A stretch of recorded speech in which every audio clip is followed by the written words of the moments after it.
Hi everyone, so welcome to my weekly meal plan show. If you haven't listened before, each week I share with you the meal plan that I have for the upcoming week for my family. It's pretty much just to share with you what I'm planning to make so that maybe it will help give you some ideas or motivate you to do your meal plan, or maybe you might even want to follow along, however you want to use it, however it can be helpful. Meal planning is important because it saves you a lot of stress during the week to try and figure out what's for dinner. It saves you money because you are only buying what you need. And also tied into that, you have less food waste because, again, you're only buying what you need. So this meal plan goes from Saturday through Friday. So each Wednesday morning the episode comes out, and it'll be for that upcoming Saturday through Friday. That way, if you are going to follow along with any of the recipes, you can have enough time to put your shopping list together before the meal plan starts and to go grocery shopping. The meal plan is only dinners. I don't plan for breakfast or lunch. We generally just do, like, for lunches we might do like leftovers or frozen pizza or whatever, sandwiches, things like that. And then breakfast is just like yogurt or cereal, or sometimes on the weekend I'll make eggs, whatever. With the exception being this week, which actually does have a breakfast because this week's episode will include Christmas Eve, and there is a breakfast that I always make on Christmas Eve morning. So I'll share that with you when I get to it. I do post the recipes on my Facebook page, the links to them for those recipes that actually have a link. And I only post the new ones that I haven't previously shared. Any other ones you can search on the Facebook page and you'll be able to find the recipes. So this week's meal plan starts on Saturday, December 19th. So for Saturday, we are doing baked chicken nuggets, which is from allrecipes.com.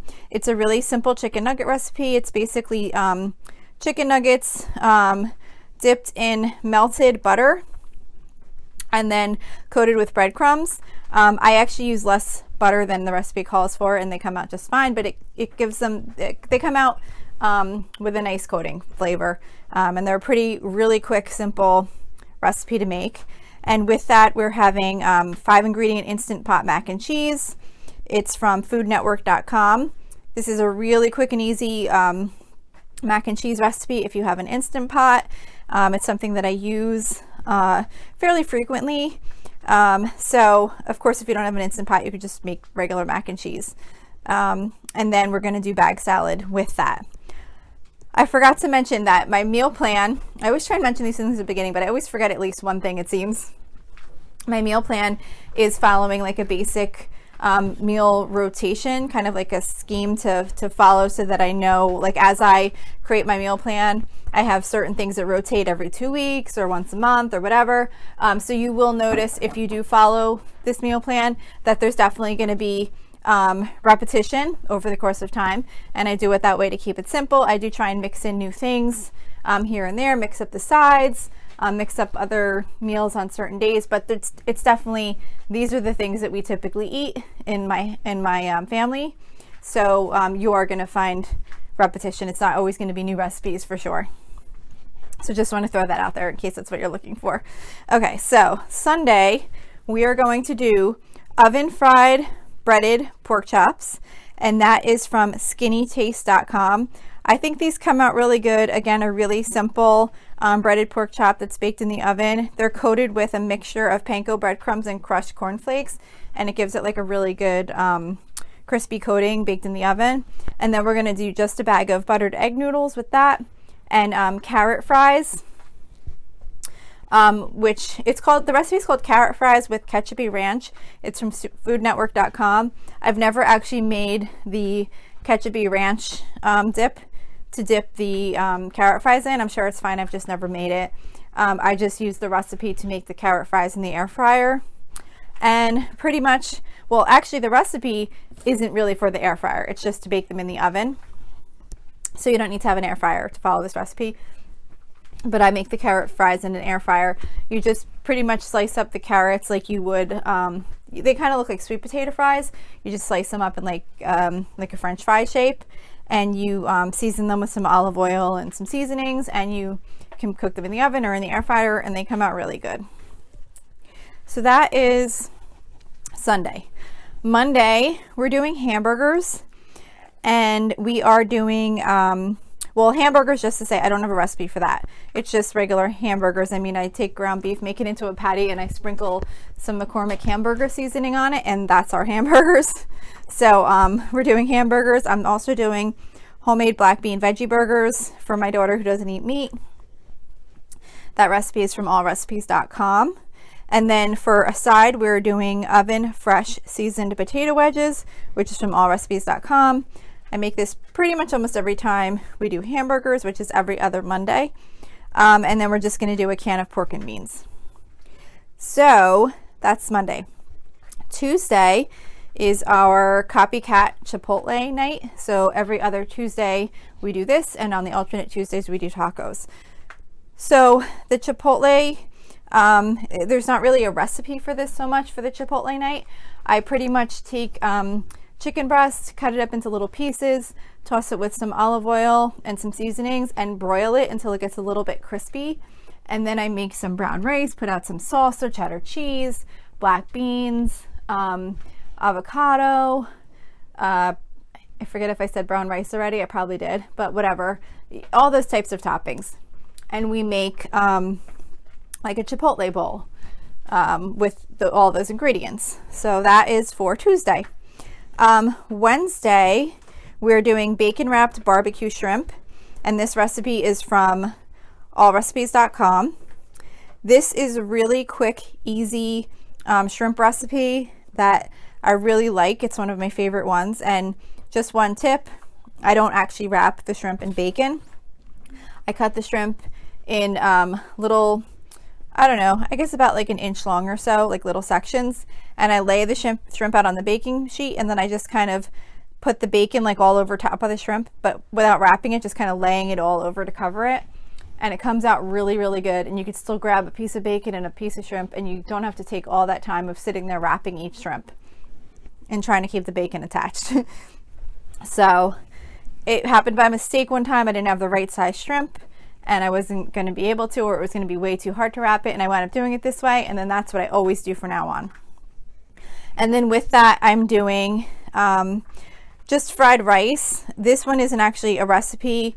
Sometimes I do an Instant Pot fried rice, but for this week, well, actually a lot of the times I do an Instant Pot fried rice, but this time I'm just going to do a regular quick fried rice on the stove, just with like some frozen vegetables, egg, and white rice and soy sauce, and that's it. Just like a really quick fried rice to go with the shrimp. The shrimp goes really good with fried rice. I find that's kind of how we always serve it. So that is Wednesday. So Thursday is Christmas Eve. Okay, so actually I'm going to share with you two breakfasts, because I just realized that Christmas Eve and Christmas Day fall in this meal plan. So these are obviously the meals I'm going to be preparing for Christmas Eve and for Christmas Day are obviously not our usual meal plan recipes that would typically be on our meal plan for a Thursday and Friday. But of course I'm going to share them with you anyway, just in case maybe you're looking for some ideas of new things to try, and that's what we're making, so that's what I'm sharing. So Thursday, December 24th, Christmas Eve morning, I am making bacon and egg breakfast tarts from allrecipes.com. I started making this a few years ago, and it comes out really good. I actually bought little tart pans to make them in. It's pretty much just like a little mini like pie that has like egg and bacon and cheddar cheese in the center. I said bacon, I didn't mean bacon. It says on the recipe Canadian style bacon, but it's like the ham. So it's really good. It's just something that's become kind of a tradition.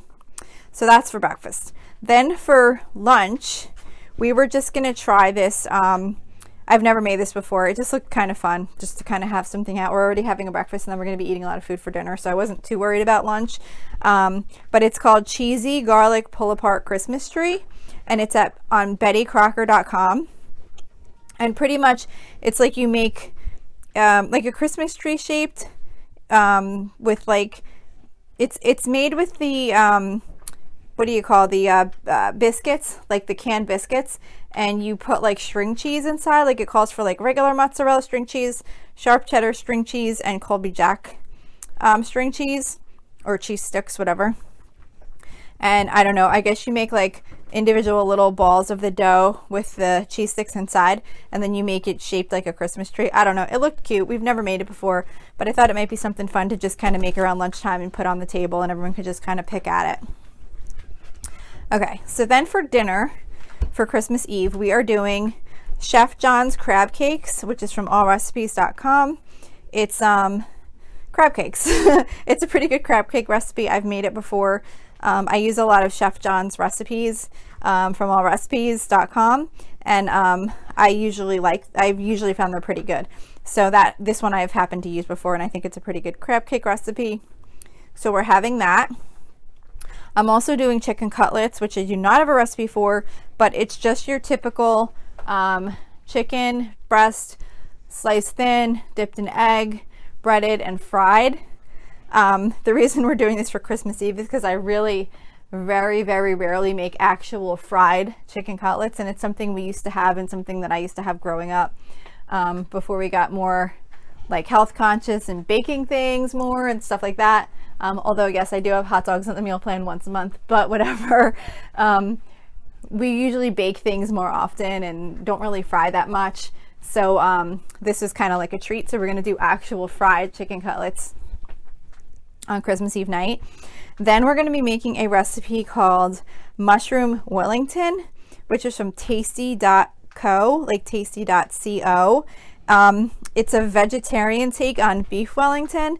My daughter, who's vegetarian, picked this recipe out, so we're going to try that. I thought it would be good for her, and it sounds like a good side dish also.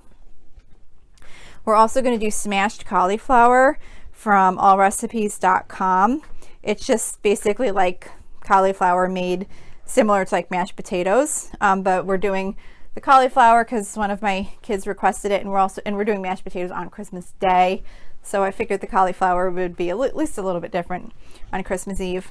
And then I'm also doing 1 pot penne alla vodka from foodnetwork.com. Just a simple penne with vodka sauce type recipe. And then for some point, either before or after dinner, I'm not sure when, or with dinner or whatever, I will be making Chef John's homemade eggnog. That's from also from allrecipes.com. I think it's a really good eggnog recipe. It does take time to prepare. You have to let it sit in the fridge for at least a few hours before you drink it, because you want it to get really thoroughly cold. And then you need to whisk it with like the cream or the egg white, or I forget the whole process, but you have to then like whisk it, and then you got to let it sit another 30 minutes. So you just want to make sure you give yourself plenty of time and read the directions in full, so that you know the prep time involved before you make the recipe, if you decide to make that one. Okay, so that is Christmas Eve. Then the last day of the meal plan is Friday, December 25th, Christmas Day. So for Christmas Day every year, we make a breakfast egg bake. And this is something that I put together the night before. Unfortunately, I do not have a link for this recipe, but I can tell you just really quick. Pretty much what you do is you cook a pound of breakfast sausage. You put it in the bottom of like a foil pan, or like even just like an 11 by 13 dish. You take 4 slices of like Dutch country potato bread, you know, like that thicker, like yellowy looking potato bread. Break that up, sprinkle it all over, like in like bite-sized pieces, spread it all over the sausage. Then you take 6 eggs, 1.5 cups of milk, a little salt, and a little dry mustard, and then 1 cup of shredded cheddar. No, I'm sorry, you don't do the cheddar cheese yet. You mix the eggs, the milk, the salt, and the dry mustard. Mix it all together. Pour it over the eggs, the eggs. Hello. Pour it over the bread and sausage mixture. Sprinkle the whole top with the shredded cheddar cheese, with like a cup of shredded cheddar cheese, and then you cover it. Put it in the fridge overnight. Then the bread will like soak up a lot of the egg, and then in the morning you put it in the oven for like 50 minutes on, let me see if I can see the temperature, 350, and it'll like puff up nice, and it's really good. So I hope I explained that good enough. Sorry, I do not have a link to that. It's just a recipe that a friend passed on to me, and we've been making it every Christmas morning for quite a long time now. Okay, so that is breakfast. So for Christmas dinner, we are doing Christmas ham, which is from foodnetwork.com. And with this, you take a ham and you make like this glaze with like Dijon mustard and orange marmalade, and then you cover that glaze with crescent rolls so that the whole ham is basically covered in crescent rolls. I think it's really good. When it's done baking, the crescent rolls absorb some of the of that like glaze, and they like get a little bit crispy, and then like you eat it with the ham and the glaze, and I think it's really good. But anyway, it's called Christmas ham, and it's from foodnetwork.com. We're also, for a side, doing Chef John's Perfect Mashed Potatoes, which is also from allrecipes.com. Just your typical mashed potatoes. He has an easier way that I find to cook the potatoes, and they do come out really good. We are doing creamy cheese spinach. This recipe is too long for me to share. You could probably look up something similar if you're wanting to make something like that, but it's pretty much like a crock pot spinach recipe where it's like frozen spinach, cottage cheese, American cheese, eggs, flour, and it cooks all day, and it makes like this really good like creamy cheesy spinach. It's something that we pretty much always make on the holidays. And then I'm doing classic baked macaroni and cheese, which is from myrecipes.com. Again, pretty standard baked macaroni and cheese recipe. I will share the link to that one because I do have a link for that. Corn casserole 3, like Roman numeral 3, which is from allrecipes.com. This is a family favorite. We make this for pretty much every holiday, and when I've gone to different holiday events and brought it, everyone always asks to bring it again. The recipe that you will find if you go to allrecipes.com and you go to the corn casserole Roman numeral 3 is we double it. So like the portion that's in this recipe, we double it and make like one foil tray. Like if you were going to bring it to a party, that basically fills up one foil tray if you double the recipe. But it's like sour cream corn, whole kernel corn, cornbread mix. It's one of those, some people call it corn pudding, some people call it corn casserole, whatever. It's really good. And then we're also doing best green bean casserole, which is also from allrecipes.com. Again, pretty much your typical green bean casserole. Green beans, cream of mushroom soup, the French onions, and cheddar cheese. And then for dessert, we're making easy Oreo truffles, which is from allrecipes.com. We've made these before. I think they're really good. They're kind of something different. It's just like it's like a homemade type truffle that's made with Oreos and cream cheese and baking chocolate. So this is probably my longest meal plan episode ever, but that's everything for the week. So that's that's everything. I will share whatever has not been previously posted to the Facebook page. If you'd like to reach me for any reason, the Facebook page is facebook.com/Lola's Frugal Life. You can send me a message there or post something on the page. We also have a private listeners group, which is at facebook.com/groups/Lola's Frugal Life if you'd like to join. Please don't forget to subscribe on whatever platform you listen to if you enjoy the show. And if you would be kind enough to leave me a 5-star rating if you like the show, I'd really appreciate it. It's supposed to really help with others finding the show, so it'll spread to more people. So that's it for today. Thank you so much for listening. I hope you have a really awesome day.